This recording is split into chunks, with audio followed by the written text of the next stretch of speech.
It's something like it. But I can go somewhere else and get them $2,000 cheaper. That's great. I may do that. I don't know yet. We just have to see how it pans out, and we'll pick it up from there. My third vehicle that I have now, that you guys have seen me ride in, drive in, sit there, lay down, whatever, is a 97 Ford Explorer. I didn't want this, but I did because I needed it. Because after I sold my Toyota, I was needing something to go back and forth for farm purposes, and it's also where I can haul things. I couldn't haul things in my car. I can haul things in this. It's no problem. And the car was too low to the ground. It was really low. Oh my god. The Explorer is high up, and all I gotta do is just slide in. But that's why I got it. It's not the greatest thing on gas, because back to the Toyota,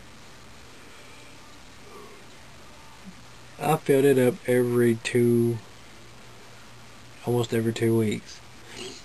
With this, with the Ford, I fill it up probably once a week, maybe. Depends how much driving.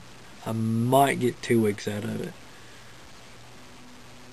And let's see, the Toyota usually gets about 230. I always fill up at 230 miles a tank and fill it up, and that was anywhere between $20 and $25, depending how much the gas prices was. Sometimes 15. With this, I don't let it drop much below half a tank. Of course, I don't know. I'm gonna have to try to see how far it goes, so I get a better percentage, you know. And, so the car got 230 miles to the gallon, or to the tank. Why wouldn't that be great? The Ford, I've seen it get below half a tank. It's like a line before E, 100, 180. So it'll probably